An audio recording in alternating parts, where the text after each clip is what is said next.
Thank you for coming on my podcast, Benny. Yeah. Is there an intro? Which camera There's no do I intro. even look at? There's like, you can just like look at me. What's this camera filming? Is this filming That's the us or just wide. the... Oh, I thought it was just like filming the plant. No, it's me and you. Okay. Yeah. We're here. Yeah. So I'm going to give you an introduction, I guess. Is that how it works? I don't know. I've never seen your show. You don't need to. Okay, perfect. This is Benny. Benny is a music producer. He's produced like every one of your favorite artists' hits, pretty much. All of their best songs. You can Google it. I'm not even going to list them because it's like fucking insane. But like every single song. What an intro. I know. That was a good... This mic is so heavy. I like it. Doesn't it feel kind of... like a proper, Yeah, it's like you weighty. can hold it, you know? Yeah.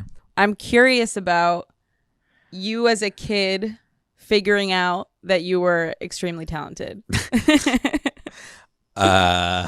Wow. You've had so much success over the years. Like I Googled and like did my research, and it's actually like insane how much you've touched in terms of like what songs I grew up listening to. Like every single song I pretty much like. Yeah, even, you're like, the 303 shit. Like, I know your age. You're like prime demographic. Like it's absolutely. like that was like I wrote your childhood. Bro, teenage dreams, insane. When I was a kid, I was just like always into music. My brother was a really big fan of music, and we lived right near a record store. Like what kind of interest in music? I was just like about music. Like I was like banging on everything. Like I was like about making beats kind of thing. Yeah, and I didn't have like I didn't grow up in a family where we like had like equipment or like that just like wasn't a thing. Like nobody in my family like ever made music. In my extended family, nothing. Like everyone just like went to college, did their thing. By like 4, my brother would take me, and this is a different time than you. We would go to the store and we'd buy singles. So we'd buy cassettes. And like I got so into it. I'd get so excited. Every week we'd go. And I was like so hyped. And we had like a boombox. And we had 2 of them, 2 small boom boxes. And I would like press record on one and like sing into one and then like stop it and then like play that and then like make a beat with my hand and then like record it into the other one and then keep going back and forth. What I didn't know then is I was like creating like multi-tracks. I was like making like an 8-track. Like, and I didn't know. I was just like, you were having fun. Yeah. I was just like so into it. And then basically, fast forward, essentially I won a competition when I was like 9 to go into a real studio. And I recorded this song called Easy Life. And I was like a rapper. And Were you rapping on it? I was rapping. And I became a rapper, and I like really was like going hard at it. Then like it actually got real. When I was 13, 14, I got like a bunch of attention from like a bunch of record labels somehow. So basically, where were you posting your music? No, there wasn't. You couldn't do that back Yeah, that's then. what I'm saying. There like How did they YouTube find didn't you? exist. Like none of these things existed. But how did they find you then? So Like, so my brother was in a fraternity at college, and one of his friends was like a dude who made music, and he had like a studio. His name was Sam, and he was like the first person ever to put me in like a real studio. Like, so I was like in a real deal studio, and the first thing I ever produced like for real that I got paid real money for. Remember, I got $500 for 2 beats, and I was like so happy. And it was so there's this guy named Jonathan Schechter. He was like the first guy to put out Eminem's music, and he's like a legendary dude from back in the day.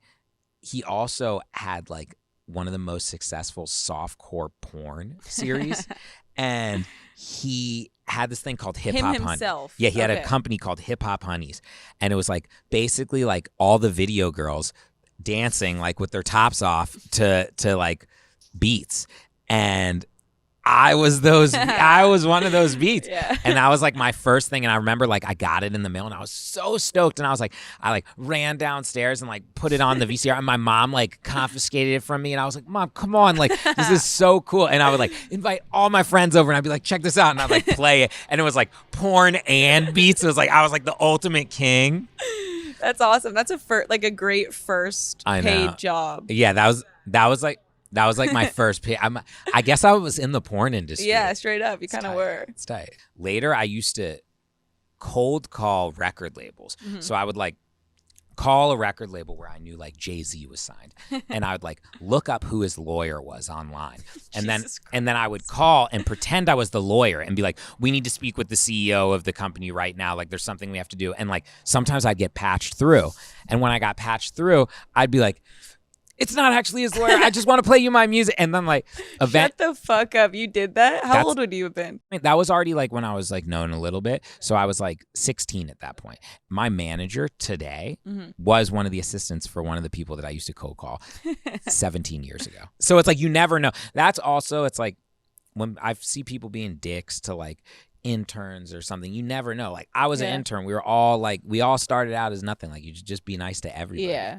You know, because you never know. Even if you never know, like just like be nice. Of course, but like, I'm saying like ultimately, like you just never know, and it's like I've seen so many people, like especially in my life, that like treated me like terribly when I was coming up, and they're still in the music industry, and like it just Okay, back to this. How do you think about those people though? Like they treat you nice now. Like do you look at them differently? I don't hold grudges. I'm like, the same, but like I do look at people like that differently. Yeah, I'm like, oh. Makes sense you're in the entertainment world. I don't like fit in the entertainment world. I'm not like cutthroat enough to be in the entertainment. Luckily, I have like managers who are good. Like if I wasn't, I'd be like, yeah, sure, just have my song for free. Like do whatever you, because I'm just so happy I'm making music. Like I'd be doing it I'd be making music and like creating things even if I was. If you weren't getting paid. If I worked a job and I would rush home in high school, like I would like run, I would skip school to make music. This has like always been your thing. Always. Like I was traveling to New York and stuff by the time I was like 14 every weekend. Doing what? Doing meetings. Was it always producing? Like, or were you still at that time? Rapper. Okay. So I was a rapper until I was like 15. Okay. And then I was like, I'm just going to be a producer. Were you good at this point or no? No, terrible. Do you find like creativity comes like through to you and you give it into the world, like kind of like inspiration does? Or do you find it's like a formula and you tapped into that? First of all, and people are always like, you're being humble, I am not very good at making music. Like I'm not, like I swear to God, like it technically making music, like I'm not great at making music. What part aren't you good at? Everything. Like honestly, in every room, I'm like, why am I here? But I think what I'm good at is, so when you work with a musician, you're essentially like, you're a therapist. First of all, I don't work with anyone who's not my friend. Yeah. Because I would be like so bad at that. Like I'd be so awkward. Like so like when you meet new artists, you have to kind of like form a friendship with them first. Yeah. Like usually, you go out or some shit. Yeah. Usually I'm just like friends with, like the first time I met Ed Sheeran, we got like set up on an email and it was like so awkward. And I was like, and like everyone's writing, they're like, we'd really like it if you guys worked together. And I'm like, I don't know this dude. And this was before anything. Like before he was like big or anything. Before like the A-Team? Yeah, this was right when the A-Team first came out. I just remember I didn't answer for a day, and all I wrote was, I really got a shit. Like, that's all I wrote. And, like, nobody answered the email, and it was, like, for, like, days. Ed wrote back, and he was like, I also have to shit. And then I was like, okay, I fuck with cool, you. Yeah. And then, so one day we were like, let's write a song. We wrote Don't. A song that me and him did. That was like one of his first like breakout ones over here, like on radio. And so you wrote that the first time you guys wrote a song together. The first time we wrote a song, and we were like, oh shit, we can like write songs. And then he like called me one night, like a year later, and like we'd kept in touch and like became friends and stuff.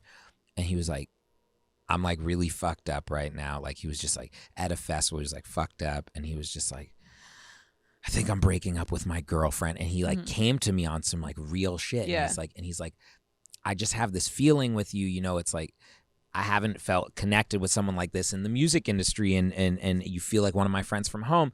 And we just started talking. And from then I was like, hey, why don't I just come on the road with you and we'll just write? And then basically I went on the road with him for like a year and we wrote the Divide album. So it was like, that's how the situations happen. Like I knew Halsey for years before we made music. And I just think it's more comfortable because basically I have to be like, how are you feeling? Yeah. If someone asks you how you're feeling, like normally, let's say you go into like a shoot or something, you're doing a shoot and they're like, how are you feeling? No matter what, you're like, oh no, I'm good. Yeah. And you're like, yeah, you know, like I did this the other day, I did that. And then I have to be like, okay, cut the shit. Like, how are you really feeling? Yeah. Sometimes there's like tears. Sometimes there's anger. Sometimes they're like, no, I'm actually feeling like really good.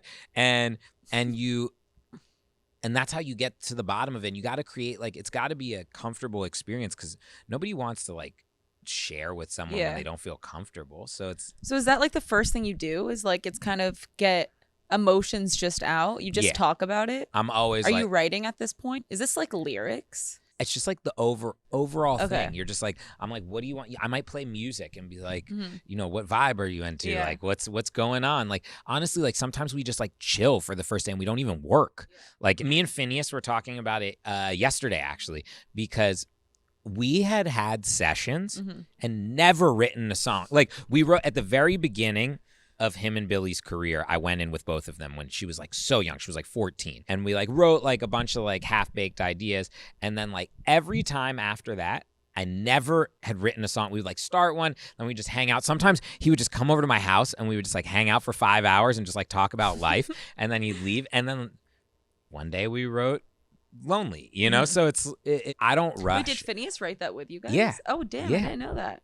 Wait, so Phineas also produces, because I know he does like Billy's whole shit. Yeah. He writes and produces. Okay. Incredible. Yeah. Insane. Yeah. I like his own stuff too. I've heard some of his own. Yeah. It's insane. Like him and Billy are like, it's just like another level. Yeah. Like that's why I'm like, I am not talented. Like those people are like very talented. Why do you say that? Like, why do you like, what are they doing that you're incapable of? I don't know everything. I'm just like what? I don't know. I'm just like not like, I know that when I get the time, I can like make something really good, but like Can you ever do that alone? Yeah, that's like my favorite. Like, so basically, like I'll do the song with people, and then everyone else leaves, and then I work on the song for like a month after. Yeah. Like sometimes songs I put out come out 5 years after I've written them. Damn. Like, because I'm always like going back. I'm Yeah. like, oh, I remember that song. Yeah. Let me just like change the chords or change the drums. I'm still confused of what I do. Yeah. What like technically speaking, like what parts do you actually think you can't do? Okay, I am not a good actual technical musician. So like some people, they can sit down and they can like play the guitar and like play the drums. Let's say I'm at a guitar, okay? A normal guitarist would like play chords and like play something. You'd be like, wow, that's good. Like I play one note at a time. If I'm on a piano, I'd be like, duh. And then I'll be like, okay. And I could hear what I want to hear. So then I'd be like, okay, I'll add that note and add that. I don't know how to read music. I don't know anything. Like, I'll just like, I know what I want to hear. Yeah. So I like sit down at a thing and like, I can't play drums that well, but like, I can play like enough just to like get it down. Yeah. You know what I mean? So I'm not like technically good at any instrument, but I can You're like gifted almost. I'm special. You're special. I could sit at an instrument and like make it happen. Yeah. Was there like, as a kid, moments where you were like, I'm pretty fucking good at this like music shit. Like I can do this really well, I've noticed. Like, did you ever have a moment like that? I always thought that. That's like, Really? like I'd go to my mom and I'd be like, I'm gonna be the biggest in the world. I was like, I'm actually gonna be when I was like 10. I was like, Mom, like, and she'd be like, what are you gonna do? You have to go to college. Like, and I was like, no, Mom, like I was like, the only thing holding me back is my education. I was like, that's the only thing like I just need school. Right. I was like, I need school to be done. Like I tried to drop out of school so many times and my mom was like, you're not dropping out of school. Yeah. So, and I have like the most Jewish, like neurotic mother. How does she think of this now? I'm so proud. I'm so proud. She's just like blown away. Like I couldn't imagine if my kid at 10 years old was telling me I'm going to be like the biggest producer, music guy in the world and like wanted to drop out of school and was actually onto something. Like, that's a pretty surreal thing for a parent to go through. Like your kid actually doing what they said they were going to do. Like that's pretty like trippy. Yeah, it's weird because both of my brothers in music too. And what does he do? He's a manager. Okay. My mom would always be like, she's like, it's 1 in a million. Like you're not, like you can't, like she's like, you can't rely on that. Yeah. And she realistic. My mom was like, what am I supposed? I've talked to her about it. She's like, what am I supposed to say? She's like, like people don't make. She's like, we didn't know anybody who made it. We lived in Virginia. Like it's not like I didn't even like live in the right city for it. Like it's like, she was like, we didn't know anyone. We knew nobody. I got a record deal when I was 18. What kind of record deal? I was signed in a group with a guy named Spank Rock. So, and it was like, it's like very like left of center. Like it was not pop. I did not start I didn't listen to pop music until I made it. So was it not your preference? Like would you rather be writing other stuff? Like pop, obviously you mastered. No, I loved it. Yeah. I love. Do you listen to pop on your own time? I don't listen to contemporary music very often. What do you listen to? Field recordings and like. What's a field recording? Like a guy playing the trumpet in the Congo, or I'll listen to like Brian Eno. It's mostly like tones and like shifting. I listen to like Fela and Delphonics. I listen to Aretha Franklin. I listen to Curtis Mayfield. I love, like, Prince is probably my favorite artist of all time. I love, Etta James. I'm all across the board. But then, like, yeah, of course I love, like, to, like, listen to Drake when I'm out. Like, it's like, you appreciate good music. Yeah, and I listen to pop music, like, when they're, like, it's like, yeah, I'm so turning on, like, Party in the USA and being, like, so happy. I listen to everything, and I get pleasure from all types of music. And it's like, I've never done a song that I didn't want to do. Yeah. What do you mean want to do? Like, I've never, like, worked on something, like, just because it's pop and just because I, like, genuinely love those songs. Like, I genuinely loved making Kesha's music with her. Like, I genuinely love, like, and then at the same time, I genuinely loved making Kanye West's music and Lana Del Rey and Rihanna and like it's all in 303 like and Lil Dicky, like it's like I just want to I want to challenge myself, so it's like that's why I became an artist. And what's a challenge for you? Is there a genre that's challenging? Just something I haven't done. That's why I became an artist. But what's like, you mean in terms of like, you once were just producing credit and now that you're doing artist credit? Because I noticed that's pretty awesome. Is that what you mean? Like, challenge, like a new thing to take on? Yeah, it's just like, it's like this. This is like my new way of describing it that like makes sense. Let's say I worked at an Italian restaurant, okay? And I made Caesar salad on the line. That was like my job. I made Caesar salads every day, and I was fucking good at it. Like, I like made the croutons. I like grilled them all up, made them the homemade big ones. I got the cheese in there. I'm doing all the right things. And it's like, I made a great Caesar salad. And the guy next to me on the line, he makes pizzas. He makes them every day. And we're making the same thing next to each other for like 10 years. One day I'm going to be like, let me try making a pizza. Like, I want to make a pizza. And, when you're a producer, let's say I work on a song with Kid Cudi, and once that song is out of my hands, he's in control of its fate. He's making the video. He's doing the marketing for it. He's deciding if it comes out as a single or not, or if it's this or that. I think I wanted to be like, I want to make the video. I want to try. I think I have some good ideas. Like, I want to try to make the video, come up with like funny marketing ideas, like do things that really. You wanted full control almost? Yeah. Yeah, to at least try it, to know if I'm good at it. Yeah. Like, I have no idea. And when I first did it, I was like, I thought it was going to be like a really long-term goal. And I was like, I'll do this. I'll make like songs for 4 or 5 years, and then I'll have like one that's like big that people know. And then, but like, when I, like, Eastside was my first one I put out, and then it was like, got like so big, and I was like, shit. And I was like, why'd this happen so quickly? And it was like, so then I was like, oh, I guess I do this now. I love being the center of attention with like 10 of my friends, not with the world. Like, it's like, so that's the only thing that's like, for me, like the difference of like getting used to that stuff is weird, but like that side of it. But besides that, I love being in control of the situation. Ed, you're not singing on them, so what's like the main difference between it being like an artist and producing credit? It's just me saying. It's like it's me saying it and me making those decisions. Yeah. When you're a songwriter or a producer, it's like you do the song and then like it's over. Like, it's like you give it to the person, it's done, you go make a new song. When you're like an artist, it's like it's your baby. You like birth it for like 9 months. You got to go out, you got to promote it. Like, it's like, and I have so much more respect for artists now.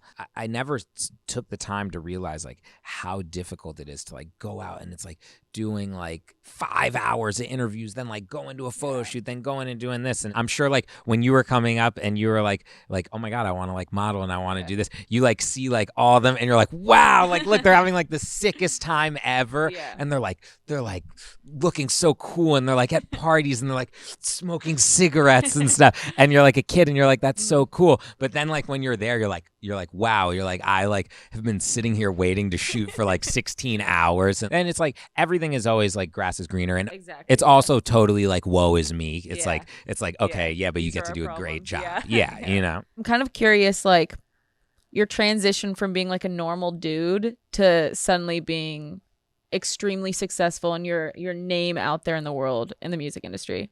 Like, what was that transition? And what was there a song that did it? Like, there was definitely a huge transition when I like went to New York and like got signed. It was like, whoa. It's like I was 18 and it's like you're like fresh out of high school, and like in where I grew up, it's like people didn't look the way they look like in New York. And like I was like, I had never like seen that type of stuff. Like they're like, yeah, we're going to this like a club appearance tonight. And I was like, what's that? And they're like, you go in and like you drink for free and you hang out for free and then they give you money. And I was like, wait, what? Like, and I'm like 18 years old. I'm like, great. Like everything was just like so happening so quickly. The first things that happened were Katy Perry, like the first stuff. That was your first stuff. It was either Katy Perry, 303, or Britney Spears Circus. Like it was one of those, and they were like that was in like 2008 or 7, something like I think it was 2008. And how did you get the opportunity at that point to work on their songs? So at this point, I had been like making like weird music. And weird what way? Like just like left of center. Like I was making not pop music. Yeah. And we were with vocals? Yeah. With the spank rock, and like I was producing other people's stuff, and I was starting to make like a small name for myself. Okay. And for some reason, like it's like every other industry, like when one person says something's like says someone's good, like I'm sure it's like that in the modeling world where it's like if someone's like, oh, this is the next girl, then everyone's like, oh, okay, we have to.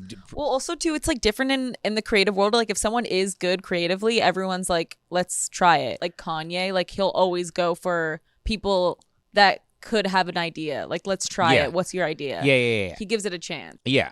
It was like that. And I got like all these opportunities. And people were like, we want to give you a publishing deal. And I was like, what's a publishing deal? Like, I knew nothing. I didn't even have like a lawyer or anything. Like, how old were you at this point? 18. Okay. And I remember like I was like about to sign a deal, and then this lady named Marav like hit me up, and she was like, hey, there's this guy who I really want to introduce you to. And she was like, his name's Dr. Luke. And I was like, okay. And like, I had no idea who he was or anything. And I'm like, great. And then like, I went to like meet him, and like, we had like a terrible meeting. Like it like wasn't a good meeting. He was like, play me some of your stuff. And I like played him. And I only had like 4 beats because I had been like working on like stuff for so long. And I was like so slow and like not good. And I played it, and he was like, okay. And then I was like, do you want it? And he was like, no, I'm okay. And then I was like, oh, I'll go fuck myself. All right. So I like left, and then like I happened to go back to Virginia that weekend, and he like called me. He was like, do you want to make music today? And I was like, what? I was like, I thought you hated my music. And he was like, no, I already just thought it was good and just like wanted to try to work with you. And I was like, okay. So like I started working with him and this guy, Max Martin. They're like the Brad Pitt, Leonardo DiCaprio. They're like the biggest producers and songwriters. Okay. Max produced You Are My Fire. Stop. And he also produced Blinding Lights for The Weeknd. Like he produced and every Taylor Swift song, and like he and a lot of songs with me. But I started working with both of those guys and learned so much because I didn't know anything about pop music. And they were like, do you want to like work with Britney Spears? And I was like, sure. And I remember like even when I told my mom, I was like, I'm in the studio with Britney Spears. And she was like, okay. And then I was like, Mom, I have like the #1 song with Britney Spears. Like it's out. And she was like, okay. She's like, but what's your backup plan? Like my mom didn't get it. Yeah. And like parents like pick these like, they pick like weird, like arbitrary things to be like, I remember like when I was like in the New Yorker for the first time, my mom was like, oh, okay, I get it. You made it. And I was like, Mom, I've been making music for like 5 years professionally.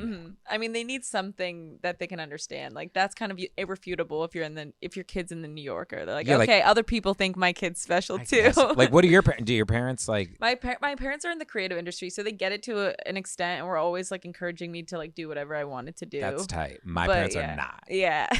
That's so cool. So I'm switching it on you. What's it like? What's it like growing up in the creative industry? I was like the opposite of you. You were like very much, I can do this and I will be successful. Like I was like so negative on myself, just had very low views of what I could do possibly. Like I didn't dream of having big aspirations, which is crazy to think now. I think maybe because they were so chill and like do whatever, I had to be like the parent being like, you know how hard that is? Like, you know, it's not realistic. I don't know. It was me just having like a really low view on myself, I think, as a kid, which I grew out of, thankfully. But do you have big aspirations now? I have bigger aspirations Wait, now. you still don't have big No, ones? I do. I actually do. I'd be lying if I said I didn't. What are your aspirations? My aspirations, I think one thing that we've noticed with people who are super successful is they kind of like take happiness out of the equation for success and money and fame. You know, happiness is truly my number one aspiration. I do want to be happy and have a great family and have that be a really strong pillar in my life. Like, I have to say that because that's the truth.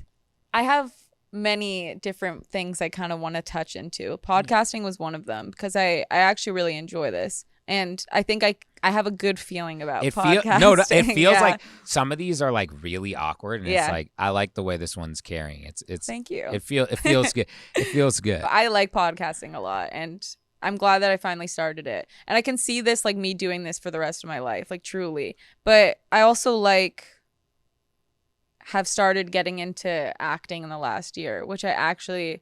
Modeling, I never thought I could do. Like, I didn't know why I was doing it. I was like, I don't know why I got scouted. I don't know why people are hiring me. Like, I didn't get the joke. Acting, I'm like randomly like not bad at it. And I'm like, I could fucking kill this if I actually put all of my time and energy into this. And like, I've never thought that about fields except for podcasting and acting. So those are my aspirations, which I know is hard, but I actually have like a good feeling about it. I always tell people if it was easy, then like everyone would do it. Yeah, 100%. You know, it's like most people are just like too scared to jump into something. Yeah. Like they're just like too scared to fail. Yeah. You know, and it's like, it's cool to fail. Like it's like I fail so much, but nobody ever is just like, hey man, remember those like 4 songs you put out that like nobody liked or listened to? Yeah. They're like, oh my God, like Rihanna Diamonds is my favorite, you know? And it's like, I just think it's so important for like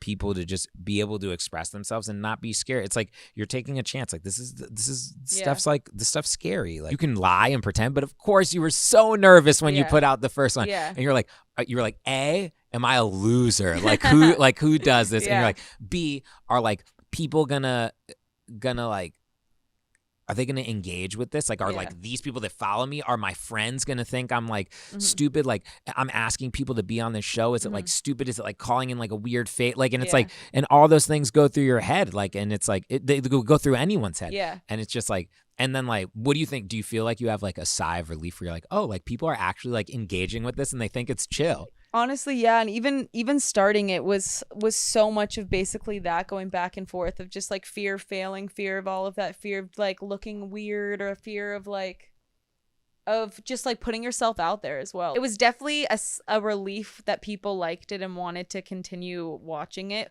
but I almost made it to a point where it was like of like the least amount of like that I could not fail to do it. You know what I mean? Like I tried my hardest so it wouldn't be like that. Like you know what I mean? Like I really, and that's like one of the things that pisses me off about myself is like, even to take like risks like this, there is still something holding on that like wouldn't take a bigger risk. That something I'm trying to do more comfortably is fail harder and be okay with that harder. Yeah, it's okay because it doesn't matter. It doesn't matter at all. Like no one cares if this thing failed, like except you to yourself. You know what they care? When you do something good, they're gonna be like, oh my God, like.